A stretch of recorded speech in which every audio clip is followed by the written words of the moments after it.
You are up a ladder in a loft holding a biscuit tin that is not yours. It belonged to your grandfather. The lid is stiff. Inside, there are buttons, a watch strap, and one folded $20 bill. The bill is perfect. No tears and no fading. And it could have been printed last week. Folded around it is a shopping receipt for bread, milk, eggs, coffee, and a bag of apples. The date is 1985, and the total is $4.11. The money did not change. The receipt did. Nobody spent this 20. It just sat in a tin in the dark, doing nothing wrong. And it still lost, which is inflation. And almost everyone pictures it backwards, as prices climbing rather than money shrinking. By the end of this, you will know why money that never moves still loses. And you will have 3 questions that tell you what anything does when prices move. 3 questions, so keep count. None of this is a plan for your money. It is just how the machine works. Here is the idea the whole thing stands on. Money is not a thing you own. It is a ruler. A ruler you measure everything else with. Think about what a price actually is, because a price is really a swap rate. It says how much money trades for how much bread. So when the receipt says $4, it is not describing the bread, it is describing the trade. 2 things can change that trade: the bread or the ruler. And a ruler that changes length is a strange tool. 12 inches on Monday and 11 by Friday. The table did not grow. You just measured it with something smaller. Now do the same thing with money. You measured a loaf in 1985. You measure a loaf today. The loaf is a loaf. So how does a ruler shrink? Picture a very small town with 10 people, 10 loaves of bread, and $10 between them. A loaf costs about $1. And now somebody hands every person another $1, and nothing else happens. The bakery did not get bigger. There are still 10 loaves. $20 now chase 10 loaves. A loaf costs $2. Everyone has more money and exactly the same bread. It does not arrive like that in real life. It arrives as wages, as loans, as government spending. Slower, messier, and from 100 directions at once, but the shape of it is exactly identical. That is the whole machine, and in most countries it is deliberately run at a set speed. In the United States, that speed is a policy.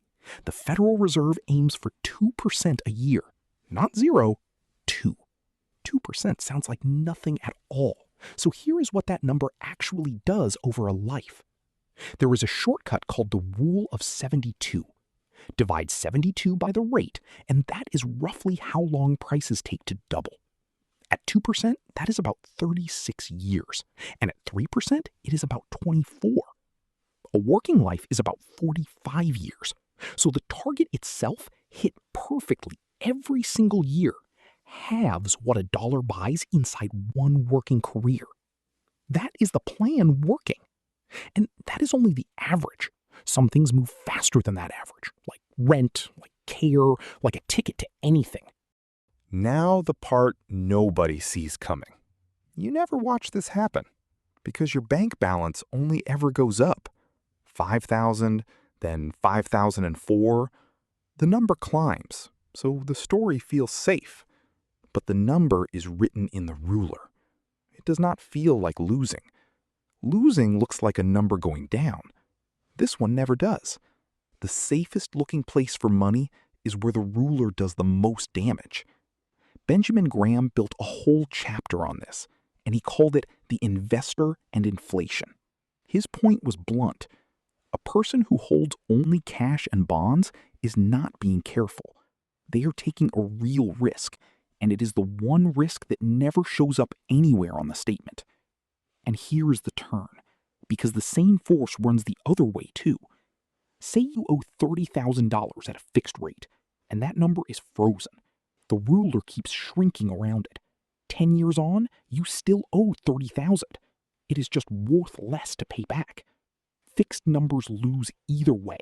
It only depends which end of them you are standing on. Most years, this is quiet. Some years, it is not. In June 2022, American prices were 9.1% higher than a year before. That was the biggest jump since 1981. 9% means a $100 shop becomes $109 every week on everything at once. Put that next to a pay rise. Imagine you got 4% more that year. So there is more money on the payslip, genuinely more. And the shop took 5% of it before you arrived. You worked a year, you earned a raise, and you went backwards. That happened to a whole country at once, and nobody in it was careless.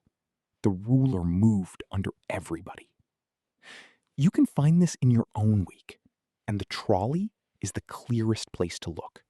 Same list, same shop, same day of the week. Not once in a jump you would notice, but a little at a time, over and over. 6 years of that is a different shop. Then there is the jar on the kitchen shelf, or the account you keep for emergencies. That money is not falling, it is standing perfectly still while everything walks past it. And standing still is the part that reads as safe. That is the trick of it, because nothing dramatic ever happens. So, the 3 questions. These do not tell you what to buy. They tell you what a thing does when the ruler moves. Question 1, is the number fixed? A $20 bill promises $20 forever. So does a savings balance, so does a bond. A fixed promise cannot argue with a shrinking ruler. It just keeps its word and buys less. Question 2, is the price allowed to move? A bakery can put its bread up. A landlord can raise a rent. A business that people still need tomorrow can charge tomorrow's prices, and people still turn up. Things whose prices are free to move tend to travel with the ruler, roughly, and over long stretches. Not neatly and not on time, but in the same direction. Question 3, what does it actually do? A gold bar sits there. A field grows food. A company makes something. Then it sells it again next year. Graham was careful right here, and this is the exact part that most people skip when they quote him.